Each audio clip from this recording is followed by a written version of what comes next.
6 months, I stayed completely quiet for 6 entire months while she celebrated, while she posted about her success, while she accepted the award, while she stood in front of cameras and talked about her vision, her idea, her work, my vision, my idea. Ken, my work, word for word. My best friend of 15 years had taken my business pitch, the one I had worked on for 8 months, the one I had shared with her in confidence, and submitted it as her own, and won a contract worth Ling. For 6 months, I said nothing. I watched, I documented, I prepared, and then I wrote one single email sent to 7 specific people. And everything she had built on the foundation of my work came down, stay with me. Because this story is about more than betrayal. It is about patience, it is about precision, and it is about what happens when you give someone enough rope. Let me tell you about Nadia, because you need to understand what 15 years of friendship looks like before you can understand what it feels like to watch it burn down. Nadia and I met in university. First day actually, we were assigned to the same orientation group. We ended up sitting next to each other completely by accident. By the end of that first week, we were inseparable, same sense of humor, same ambitions, same slightly unrealistic belief that we were going to do something genuinely important with our lives. For 15 years, she was my person. When my father was sick, she sat with me in the hospital. When her marriage fell apart, I was the first call she made. When I got my first promotion, she showed up at my door with flowers and terrible wine, and we stayed up until 10 a.m. talking about the future. Business was always something we both cared about deeply. We had talked for years about starting something together. We never did, or paths kept going in slightly different directions, but the conversation never fully stopped. About 2 years ago, I decided to go for it alone. I had an idea for a consulting service targeting mid-sized companies going through digital transformation. And I spent 8 months developing the pitch, 8 months of research, market analysis, competitor study, financial projections, case studies, a complete proprietary framework I had built entirely from scratch. I called it the Clarity Framework. It was mine, every word, every page, every idea. About 3 months into developing it, I shared it with Nadia. Of course I did. She was my best friend, she was smart, she had good instincts, I trusted her completely. I sent her the full document, password protected, but I gave her the password. I said, "Tell me honestly what you think, what is missing, what is weak. I trust your judgment more than anyone." Crandall, she read it, she called me, she said, "This is genuinely brilliant. This is the best thing you have ever made. You are going to win with this. I know it." Mazen, I felt proud, I felt seen, I felt grateful to have someone in my corner who understood what I was building. I had no idea that the same document I had just shared in complete trust and love was going to be submitted under a different name 8 weeks later. I found out completely by accident. That is the thing about betrayal. It rarely announces itself.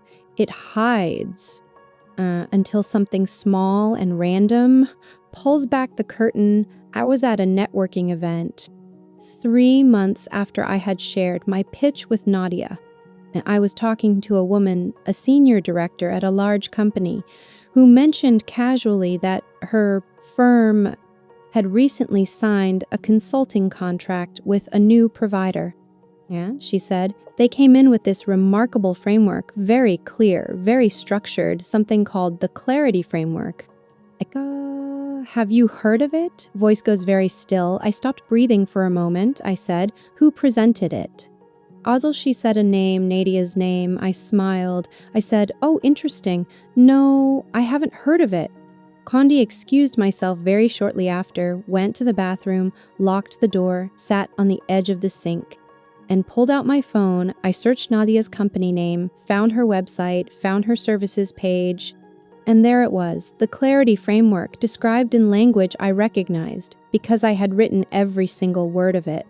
Yet not similar language, not inspired by, my exact words, my exact structure, my exact framework, my exact everything. Okay, I want to tell you what I did not do in that moment. I did not call her. I did not send an angry message. I did not post about it. I did not tell anyone. I took 3 slow breaths. I fixed my face in the mirror. I walked back out to the networking event. I smiled and talked to people for another 45 minutes, and on the drive home, I made a decision. I was not going to react. I was going to respond, and my response was going to be worth waiting for. Inka, 6 months? Let me tell you exactly what I did during those 6 months. Week 1, I gathered every piece of evidence that the Clarity Framework was mine, the original document, time-stamped. 8 months of draft versions, all saved, research notes dated, email threads where I had discussed specific elements of the framework with other colleagues long before Nadia had submitted anything. Okay, my laptop's file history, my cloud storage version history, screenshots of every save point going back to month 1. I organized everything into a folder, labeled it simply Evidence Week 2 through Month 3. I watched Nadia very carefully. I followed every post she made, every interview she gave, every mention of the framework online. I screenshotted everything, dated everything, and saved everything. She was winning awards, being featured in industry publications, speaking at conferences about the Clarity Framework, explaining its principles I had developed in language I had written, and I watched all of it quietly without reacting once. In month 3, I consulted a lawyer.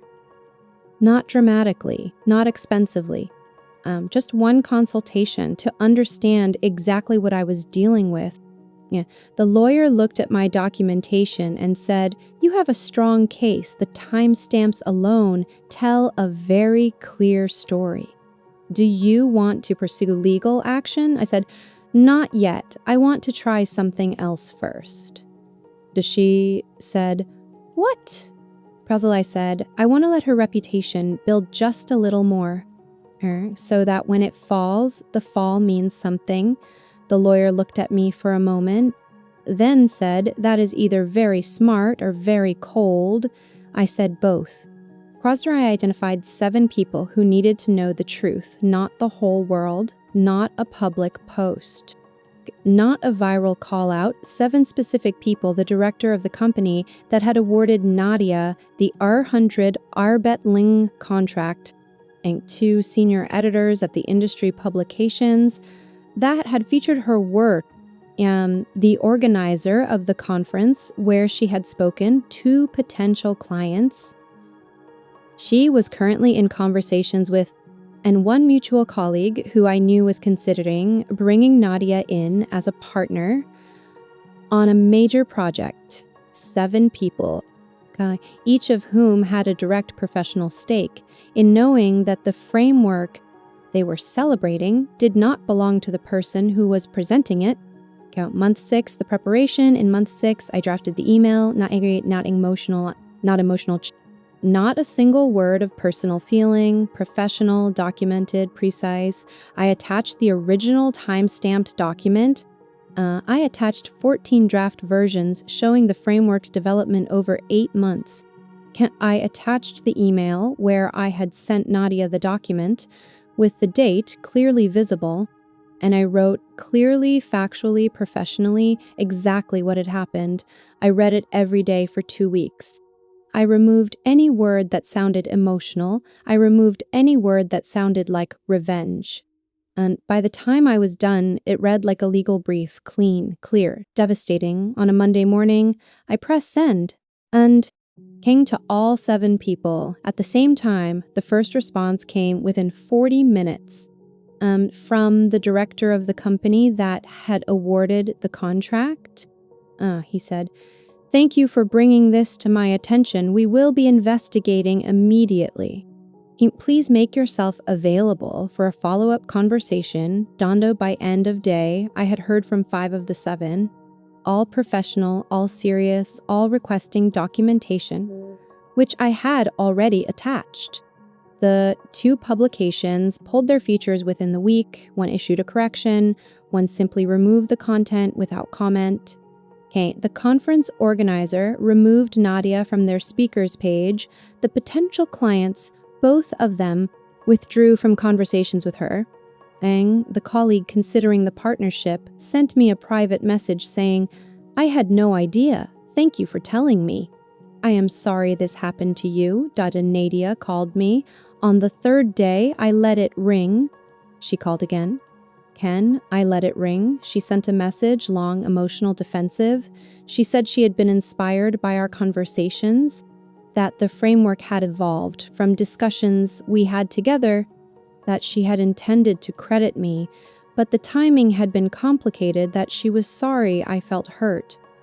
I felt hurt, not "I am sorry I stole your work." And not "I am sorry I built a Arbeitling contract on something you spent 8 months creating." I felt hurt. I did not respond. There was nothing to say. The email had said everything. The documentation had said everything. The truth did not need my emotional participation to do its work. 3 weeks after my email, I received a call from the company director. "Kay," he said, "after our investigation, we have determined that the original framework was developed by you. We would like to discuss terminating our current contract and entering into a new agreement with you." And the Arbeitling contract that I had originally pitched for, that Nadia had stolen and won, was now being offered to me. I took the meeting. I presented myself professionally. I answered every question. And 3 weeks later, I signed that contract in my own name for my own work. As it should have been from the beginning, I want to stop here and be completely honest with you, because this story is not just about a business pitch. It is about a 15-year friendship. And losing that, even after everything she did, was not a simple thing. There were nights during those 6 months when I would be going through my evidence folder, so organized, so clinical, and I would find an old photo, me and Nadia at university, or at her wedding, or the night my father came home from hospital and she had cooked dinner for my whole family. And I would just sit there with the photo and feel the weight of it, the waste of it. 15 years of real friendship, of real love, of real trust, dune away for a contract, for recognition, for money. After everything settled, about 2 months after the contract transferred, Nadia sent one final message. No excuses this time. No explanations. No, you made me feel. Just, "I am sorry. What I did was wrong. I knew it was wrong when I did it. I am sorry." Dane 7 sentences, 15 years. I read it several times.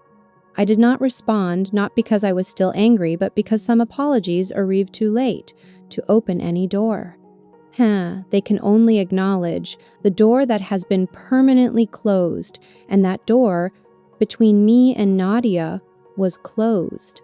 I accepted her apology in my own heart privately because carrying that anger was too heavy. But I did not open the door. Some things, once broken at that level, are finished. And it is okay to accept that without bitterness. I want to talk to you directly now, because someone watching this has had their work taken, their idea stolen, their effort claimed by someone else. Maybe a colleague, maybe a friend, maybe someone they trusted completely, and they are sitting with that angry, hurt, not sure what to do, wondering if they should say something or let it go or explode or cry. Hear me clearly, slow and deliberate, document everything from today, right now, document your work, Tamdra Lynch your documents. Save your drafts, keep your email trails, store your research, not because you expect betrayal, but because your work has value, and value deserves protection. Okay, the second thing I want to say, and this is harder, be careful who you let into your unfinished work. Not because people are all dangerous, but because your ideas, in their earliest, most vulnerable form, are precious. Not everyone deserves access to something precious. Trust is earned slowly, shared completely. And when it is broken, it does not rebuild, not at that level.